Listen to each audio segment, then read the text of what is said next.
বিধানসভার বাজেট অধিবেশনের প্রশ্নোত্তর পর্বে প্রায় প্রতিদিনই নিজ বিধানসভা কেন্দ্র ছামনু বিভিন্ন উন্নয়ন সংক্রান্ত বিষয় উত্থাপন করে চলছেন বিধায়ক শম্ভুলাল চাকমা।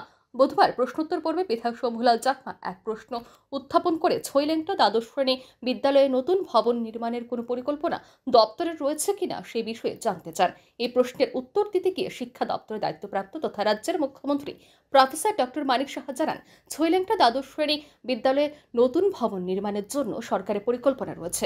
আগামী অর্থবর্ষে এস্টিমেট বিবেচনা করে নতুন ভবন নির্মাণ করার জন্য অর্থ দপ্তরের নিকট অর্থের অনুমোদনের জন্য একটি প্রস্তাব পাঠানো হবে। প্রস্তাবিত অর্থের অনুমোদন হওয়ার পরে বিদ্যালয়ের নতুন ভবন নির্মাণের কাজ শুরু করা হবে। নমস্কার,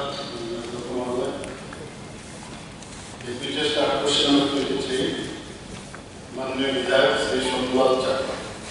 প্রশ্ন ১, ছৈলেংটা দ্বাদশ শ্রেণী বিদ্যালয়ের জন্য নতুন বিদ্যালয় ভবন নির্মাণের কোনো পরিকল্পনা দপ্তরে আছে? ছৈলেংটা দ্বাদশ শ্রেণী বিদ্যালয়ে নতুন বিদ্যালয় ভবন নির্মাণ করার পরিকল্পনা দপ্তরে আছে। আগামী আর্থিক বছরে এস্টিমেট বিবেচনা করে নতুন ভবন নির্মাণ করার জন্য সরকারের অর্থ দপ্তরের নিকট অর্থ অনুমোদনের জন্য একটি প্রস্তাব পাঠানো হবে।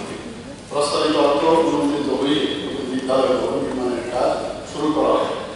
প্রশ্ন ২, না থাকলে তার কারণ। উত্তর হচ্ছে ১ নম্বর প্রশ্নের উত্তর সাপেক্ষে ২ নম্বর প্রশ্নের উত্তর অপ্রযোজ্য।